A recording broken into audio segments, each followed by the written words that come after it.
High friends, welcome back to my YouTube channel. নমস্কাৰ, মই পাপৰি দাস। আজি মই আপোনালোকক দেখাবলৈ ওলাইছোঁ পুইৰ পাত ভাজি। খাই পাইছেনে বাৰু? পুইৰ পাত ভাজি বনাবলৈ মই লৈছোঁ, এয়া চাওক পুইৰ পাত ফালি ফালি লৈছোঁ। এতিয়া মই এখন কেৰাহী পাতি লৈছোঁ। কেৰাহীটো গৰম হৈছে, মই অলপ ইয়াত তেল দিছোঁ। ভাজিত দিবলৈ মই লৈছোঁ পিঁয়াজ, ধনিয়া, জলকীয়া, মছলা লৈছোঁ, এই আদা ৰহুন আৰু জিৰা। এয়া চাওক কেৰাহী গৰম হৈ গ'ল। ইয়াত এতিয়া পিঁয়াজ আৰু জলকীয়া দিম।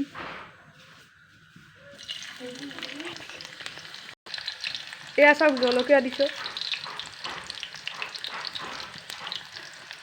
পিঁয়াজখিনি লৰাই দিব লাগিব। এয়া চাওক মোৰ পিঁয়াজ জলকীয়া হৈ গ'ল। এতিয়া ইয়াত পুইৰ পাতখিনি দিম।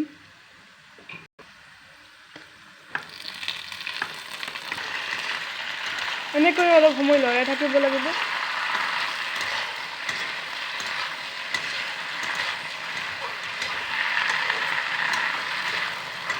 এতিয়া সোৱাদ অনুসৰি নিমখ দিব লাগিব।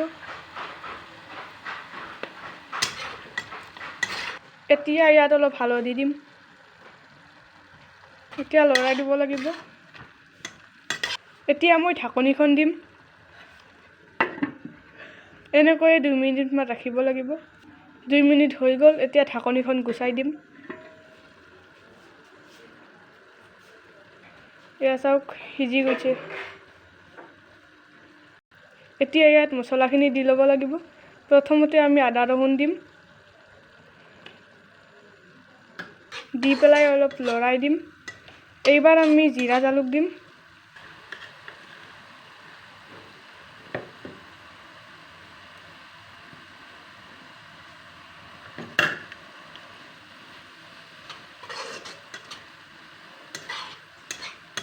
এইবাৰ আমি ধনিয়াখিনি দি ল'ম।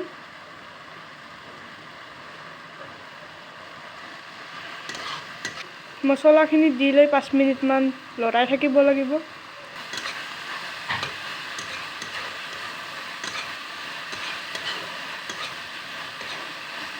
এয়া চাওক আমাৰ পুই ভাজি হৈ গ'ল। কিমান ধুনীয়া লাগিছে, খাবলৈও ভাল। আপোনালোকেও ঘৰত খাবচোন। এয়া চাওক হৈ গ'ল।